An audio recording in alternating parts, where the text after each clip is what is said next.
آج اگر اللہ پاک کسی کو وافر مقدار کی روزی عطا کرے، اسے کشادہ روزی عطا کرے، اس کے بیان بدلتے ہیں، اس کی زبان بدلتی ہے، اس کا مزاج بدلتا ہے، اس کا ذوق بدلتا ہے۔ اللہ پاک کسی کو کھلی روزی عطا کرے، اس کا نظام زندگی بدل جاتا ہے، وہ نمازوں کو بھول جاتا ہے، وہ مسجد کو بھول جاتا ہے، وہ خدا کی چوکھٹ کو بھول جاتا ہے، اس کے انداز بدل جاتے ہیں۔ اب تو بس محض ایک کتا پالنا ہے اور رات کے 11 بجے سونا ہے، صبح کے 10 بجے اٹھنا ہے، اس کتے کو ٹہلانا ہے اور اس کے بعد میں ننگا پن کرنا ہے۔ وہی ادھیڑ سی ایک نیکری، ایک کیپری وہ پہن کے زندگی بسر کرتا ہے، ننگ دھڑک رہتا ہے، وہ اپنے آپ کو مہذب سمجھتا ہے، عزت دار سمجھتا ہے، مالدار سمجھتا ہے، اور اسے سمجھتا ہے یہ میری زندگی کا صحیح غالب اور صحیح رخ ہے، حالانکہ غلط رویے میں پڑا ہے، غلط راستے میں پڑا ہے۔ وہی سماج میں مائیں بہنیں ہوتی ہیں، محلے کی بیٹیاں ہوتی ہیں، لیکن نہیں، اس کی گھٹنے کھلے ہوئے ہیں، جی اس کے گھٹنے کھلے ہوئے ہیں،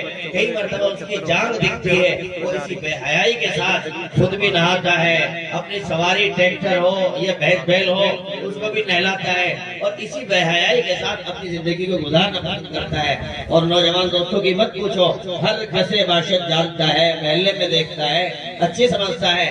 نوجوان دوست ہر گھڑی جاب کی بات ہو تو مجبوری ہم سمجھے، کسی اسکول اور کالج کی بات ہو ہم سمجھتے ہیں مجبوری ہے، لیکن نارمل حالات میں اب کسی آدمی کو فیل ہی نہیں ہوتا، محسوس ہی نہیں ہوتا۔ اوپر میں ایک چست ٹائٹ وہ شرٹ بنیان پہنے ہوئے ہے، بنیان ہی ہے، اس سے زیادہ کچھ نہیں ہے، جیسے گرم بنیان ہوتا ہے اسے پہنے ہوئے ہے، اور نیچے ایک لوور۔ یہ لوور کیا ہے؟ یہ مستقل لوفر کا نام ہے لوور۔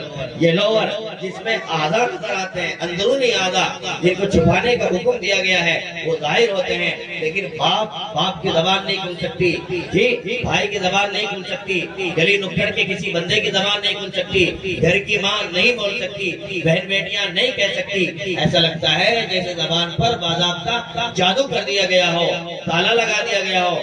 آپ کو کچھ کہنے جیسا نہیں ہے، آپ کو بولنے جیسا نہیں ہے، اس لیے کہ یہ حرام کی طرف جو لگتا ہے اس حرام نے اس کو ذوق کو بدل کر رکھ دیا ہے، خراب کر کے رکھ دیا ہے۔ اب اس کی زندگی میں ماں بہن کا کوئی احترام اور وقار نہیں رہ گیا ہے، حیاداری کچھ نہیں رہ گئی ہے۔ یہ تمام تر چیزیں میری آپ کی گلی محلوں میں پنپتی ہیں۔ میرے بھائیوں، دیہات میں کہا جاتا ہے کہ آدمی جیسا کھائے ان ویسا ہو جائے من، جو آدمی کھائے گا ویسے اثرات پڑیں گے۔